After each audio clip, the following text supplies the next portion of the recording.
በስመ አብ ወወልድ ወመንፈስ ቅዱስ አሐዱ አምላክ። በመላው ዓለም የምትኖሩ የልዑል እግዚአብሔር ቤተሰቦች በጌታችን በመድኃኒታችን በኢየሱስ ክርስቶስ ስም በድንግል ማርያም ቃል ኪዳን በያላችሁበት ሰላም እግዚአብሔር ይድረሳችሁ። እንደምን ሰነበታችሁ? እንደምን ዋላችሁ? እንደምን ከረማችሁ? መድኃኔ ዓለም አምላካችን በምህረቱና በይቅርታው ለዚህ ሰዓት ስላደረሰን ክብርና ምስጋና አምልኮትና ውዳሴ ለሱ ይሁን፣ አሜን። ዛሬ እንደ ዓለም ቸርነት የምንማማርበት የትምህርታችን ርዕስ የሚሆነው የክፉ መናፍስት የውስጥ ውስወሳዎች፣ የውስወሳ ውጤቶች እና መፍትሄዎቹ ላይ አተኩረን ነው የምናየው። እንግዲህ የመናፍስት ውስወሳ ራስን እስከ ማሳት እስከ ማሳበድ በቀጥተኛ ቋንቋ የሚያደርስ አይነት ውጊያ ነውና በዚህ ዙሪያ እንዴት ከውስጥ እንደሚያወሩ የሚያወሩበት ዓላማቸው ወይም ምንድነው ዓላማው በውጊያው ውስጥ ይሄን ነገር ማድረግ ከመጽሐፍ ቅዱስ ጋር አያይዘን መጨረሻ ላይ ደግሞ መፍትሄዎቹን እግዚአብሔር እንደረዳን እንዳገዘን የመጽሐፍ ምስጢራትና ጉባኤያችን እንደገለጠልንና ጉባኤያችን እንደባረከልን መጠን እንማማራለን። የቅዱሳን አባቶቻችን አምላክ የእኛም አምላክ በምህረቱ በቸርነቱ ጉባኤያችን ይባርክልን፣ አሜን።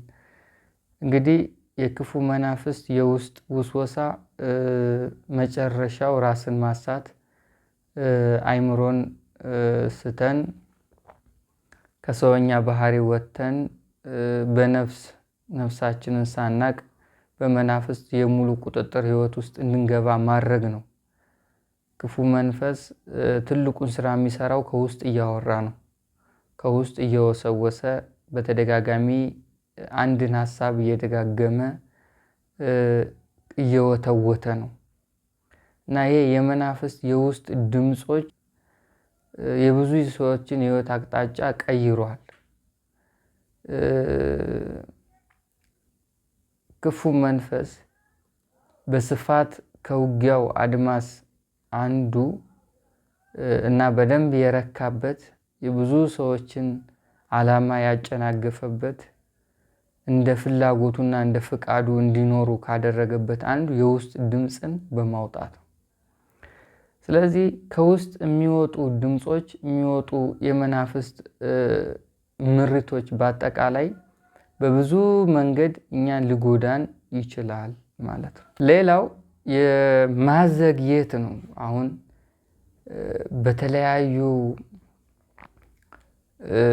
ነገሮች ቶሎ ብለን አሁን በመንፈሳዊ ህይወትም ቶሎ ማወቅ ያለብን ነገሮች አሉ። እየጸለይን እየሰገርን እያመለክን እያለቀስን እየተማጸን ሱባኤ እየቆጠርን በቃ በህይወታችን ውስጥም በጥያቄዎቻችንም በፈለግነው ነገር ላይም ቶሎ ማወቅ ያለብን አውቀን ወደ ተግባር መለወጥ ያለብን ነገሮች ብዙ አሉ። እዛ ላይ ያዘገያል። የውስጥ ድምፅ ትልቁ ስኬቱ ነው፣ ማዘግየት። ለመንፈሳዊ ንቃት ያዘገያል፣ ለጸጋ ያዘገያል፣ ለትዳሩም ያዘገያል። አይምሮ ተከፍቶ እውቀትን ይዘህ በስጋ እንዳትደላደልና የስጋ ምኞት ለማሟላትም ያዘገያል። በብዙ ጎዳና ማዘግየት። ልክ ሐዋርያው ቅዱስ ጳውሎስ ለስብከት ሊሄድ ሲል ብዙ ጊዜ ወደ እናንተ ልንመጣ አሰብን፣ ግን ሰይጣን አዘገየኝ የሚለው ክፍል አለ በመልእክቱ ውስጥ። አዘገየኝ፣ ይሄ ነው ያዘገያል። ቶሎ የነፍስ ዓይንህ እንዳይበራ፣ ቶሎ መናፍስት እንዳትገላገል፣ ቶሎ ብለህ በመንፈሳዊ ህይወት ልብህ ተከፍቶ እግዚአብሔር ጋር ያለ ህብረት ከፍ እንዳይል፣ በመንፈሳዊ ህይወት የምትተማመንበት ህይወት እንዳይሆን፣ በእግዚአብሔር ያለ እምነት እንዳያድግ፣ ልብህ እንዳይከፈት፣ በስጋ ምኞቶች እንዳይሟሉ፣ የስጋ ጥያቄዎች ቶሎ እንዳይመለሱ ያዘገያል። ይህን የሚያደርገው ከውስጥ እያወራል። ይህን አድርግ ይላል። አንተ እሱን ትከተላለህ፣ እሱ ወደኋላ ይጎትታል። አስቸጋሪ ነው እና ይሄ አንዱ ዓላማው ማዘግየት ነው። ይሄን የሚሰራበት ምክንያት አሁን ድምፆቹን የሚያመጣቸው ብዙ ጊዜ ከተለያዩ ነገሮች ነው። አንድ ከሚሰማቸው ነገር፣ ሁለት ከሚያያቸው ነገር፣ ከምታነቧቸው ነገሮች እና ከስራም ከጓደኛም ከቤተሰብም የተለያዩ ቃላቶችን የተለያዩ ፍላጎቶችን በተለይ ክፉ ክፉ ከሆነ ያመጣል እና ከጊዜ ወደ ጊዜ ልክ በዘዳግም 28:34 ላይ አይኖች ከሚያዩት የተነሳ እብድ ትሆናለህ አይደለም ነው። ያንን ህይወት ያለማምዳል። ብቻ ስትሆን የምታወራ መንገድ ላይ ስትሆን የምታወራ በተለይ የቤተክርስቲያን ሰዎች አንደበት ላይ ቁጭ ብሎ ሲያስተምሩም ያወራል፣ ሲቀድሱም ያፈጥናል፣ ቁጭ ብለውም ያወራል፣ የሚቃዡ የሚቀባጥሩ ያደርጋል። በዚሁ ልክ ግን እውነተኛዎች መናፍስት የማይቀርባቸው የእግዚአብሔር ኃይል የተገለጠላቸው ንግግራቸው ብቻ የሚያስደነግጥ አባቶችም አሉ። አብዛኛው ግን ያው አስቸጋሪ ነው እና አይኖች ከሚያዩት የተነሳ እብድ ትሆናለህ። በእይታ ውስጥ መናፍስቶች የሚያመጡትን ሀሳቦች ወደ ህይወታችን ውስጥ ያመጡና ያንን በውስወሳ በመንዳት ውስጥ እብደትን እንድንለማመድ ያደርጋል። አሁን አስባችሁታል? ያያችሁት ሁሉ የሚያምራችሁ ጊዜ ነበር። መሪ ስታዩ መሪ መሆን ታምራላችሁ፣ ያምራችኋል። ጋዜጠኛ ጎበዝ ጋዜጠኛ ስታዩ ምን ነው በሆንኩ ብላችሁ ያምራችኋል።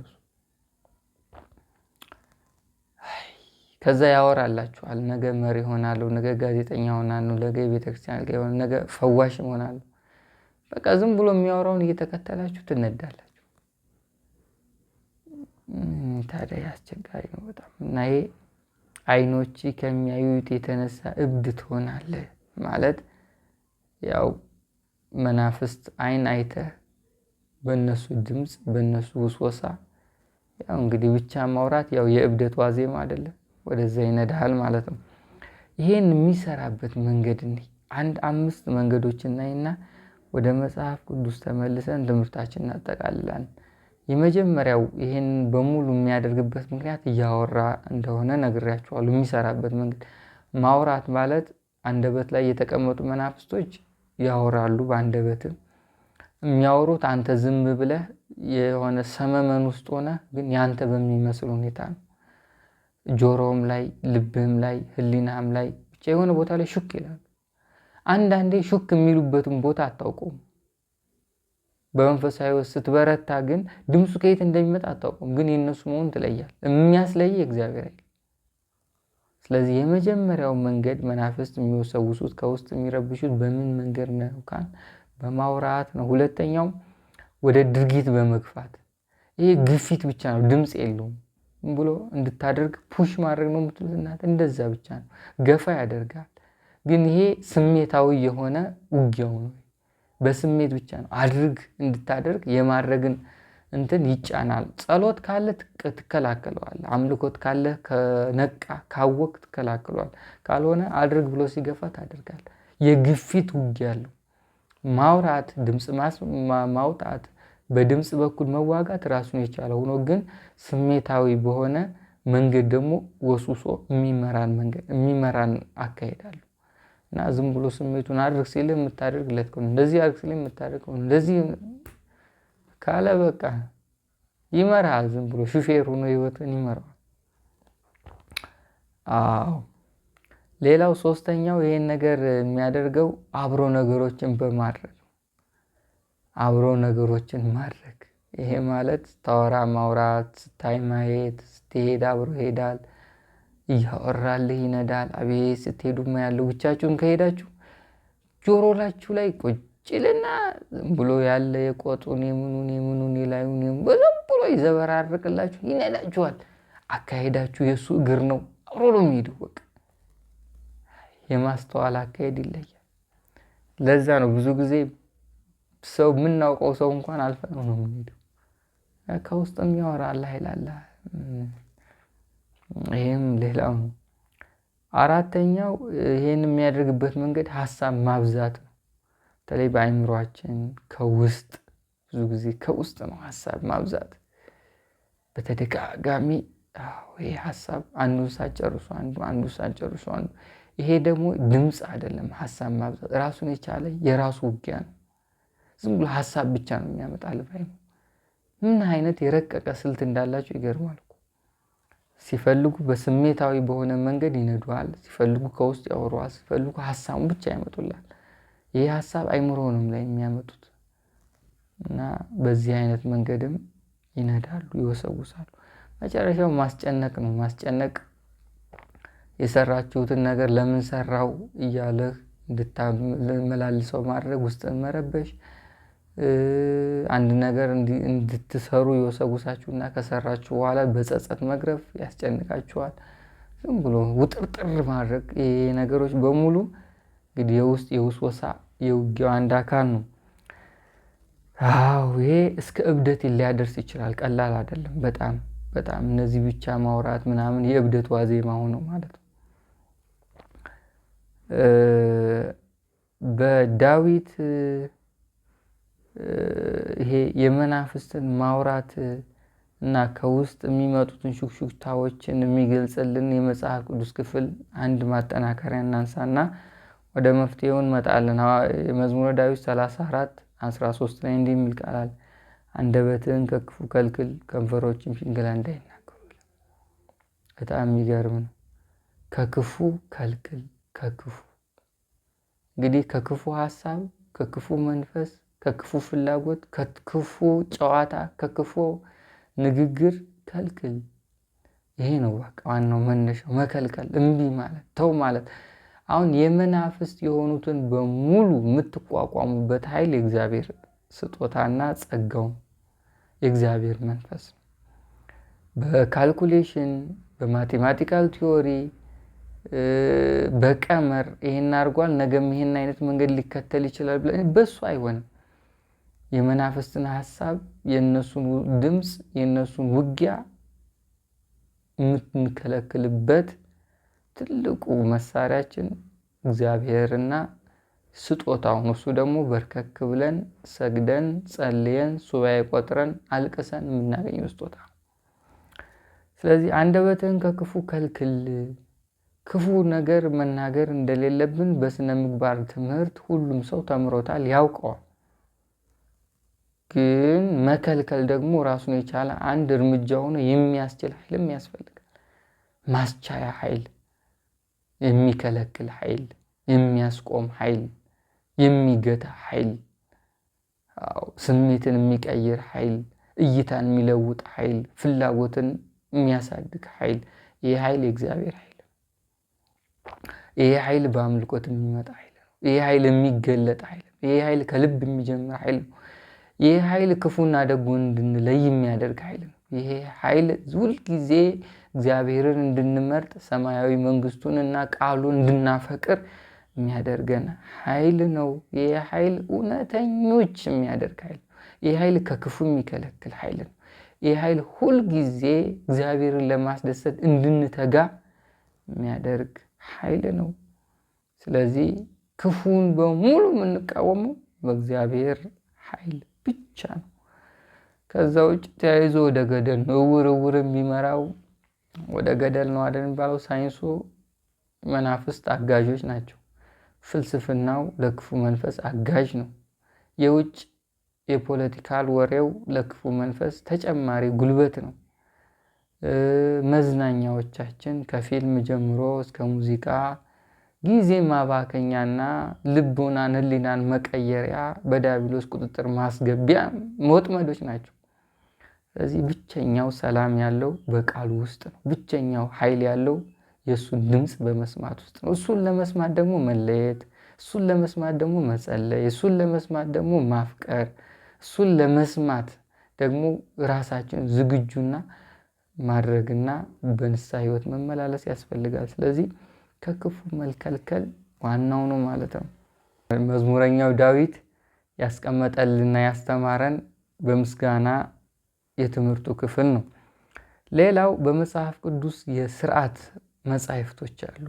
የስርዓት የሚባሉ ከሐዋርያት ቀጥለው ወይም በሐዋርያት ዘመን የነበሩ የጻፉት መጽሐፈ ቀለሜንጦስ የሚባል መጽሐፍ አለና በሱ መጽሐፍ ምዕራፍ 7 ቁጥር 4:21 ላይ አዳም ይላል እብድ ሆኖ አልተፈጠረም፣ አስተዋይ ብልሃተኛ ሆኖ ነው የተፈጠረው ይላል። ከጥበቡ ብዛት የተነሳ ፍጡራንን ሁሉ በየስማቸው ሰየማቸው።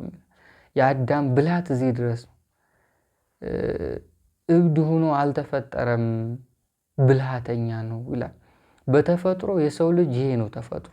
የሰው ልጅ በተፈጥሮ ንቁ ነው፣ በተፈጥሮ የዋህ ነው፣ በተፈጥሮ ደግ ነው፣ በተፈጥሮ እንደ እግዚአብሔር የሚያስብ በአርአያውና በአምሳሉ እንደ እግዚአብሔር የሚያስብ ስንል የእግዚአብሔር የሚያየውን የሚያይ እግዚአብሔር እንዳሰበለት የሚያስብ አይነት ፍጥረት ሆኖ ነው የተፈጠረ።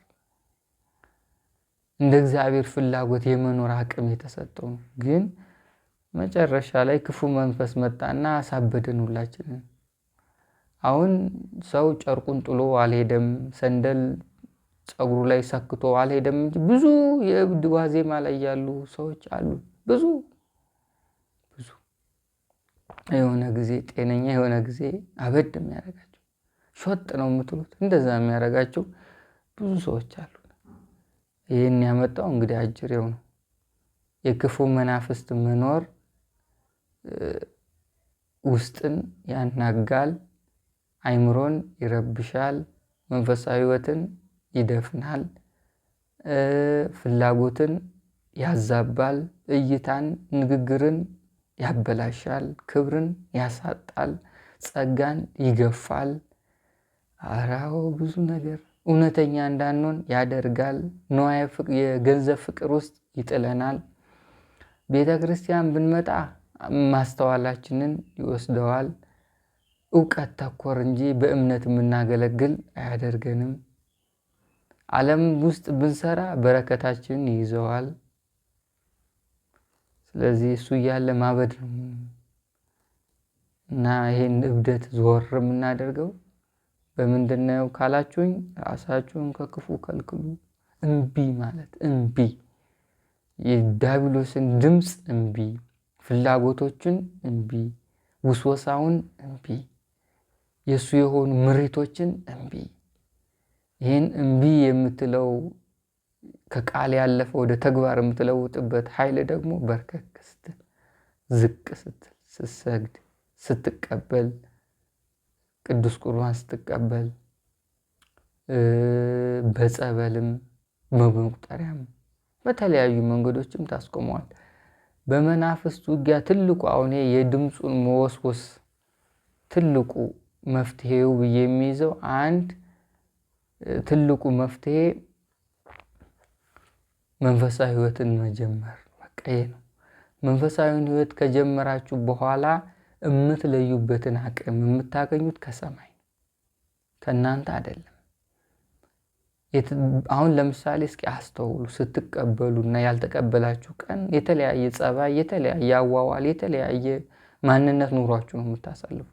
የተቀበላችሁ ቀን ረጋ፣ ድምፃችሁ ቆንጆ፣ ባህሪያችሁ ኩል የምትሉት ነገር አለ፣ እንደዛ ይሆናል። ሳትቀበሉ ስትቀሩ መንቀልቀል፣ መረበሽ፣ መቀላበድ፣ መዘላበድ፣ ዝም ብሎ ያለ የሌለው ማውራት፣ እንደዚህ ታሳልፋለች። እና ምን አለ ታዲያ በዚህ ማስተዋል አትችሉም? በዚህ መረዳትም አትችሉም? ይቻላል። ስለዚህ እናንተ ጀምሩት፣ አንድ እርምጃ ወደፊት ተጓዙ። የቀረውን በሙሉ እግዚአብሔር ይሰጣችኋል። እናንተ ጀምሩት። ሐዋርያው ቅዱስ ጳውሎስ ራሱ ወደ ፍጹምነት ያደርሳችኋል የሚል ቃል አለ። ወደ ፍጹምነት ራሱ ይመራችኋል። ስለምን በመናፍስቱ ያለው ውጊያ ላይ መጨረሻው ደረጃ የሚያደርሳችሁ እሱ ነው። እናንተ አንድ እርምጃ ወደፊት መሄድ፣ መጸለይ መጀመር፣ መስገድ መጀመር፣ የቀረውን እሱ ራሱ ያሳውቃችኋል። የሆነ ጊዜ አስቸጋሪ ይሆናል፣ የሆነ ጊዜ ከባድ ይሆናል፣ የሆነ ጊዜ ትንቅንቅ ይሆናል። ግን ድምፁን፣ ውስወሳውን፣ ፍላጎቱን እየተረዳችሁ እያሳደጋችሁ ውጊያውን ትመጣላችሁ። እናንተም በበረከት እያደጋችሁ ትመጣላችሁ። ውጊያውን እያሳደጋችሁ ስትመጡ ቁጥጥሩ ውስጥ ታስገቡታላችሁ። እናንተ ከያዛችሁና ከተቆጣጠራችሁት። ዝም ብሎ ነው በቃ ዝም ብሎ ምርኮኛ ወታደር ነው የሚሆነው። እና በርቱ፣ እግዚአብሔር ያበርታችሁ፣ ክፉን ኃይል ይጣላችሁ፣ ለርስቱ ያብቃን ሁላችንም አሜን።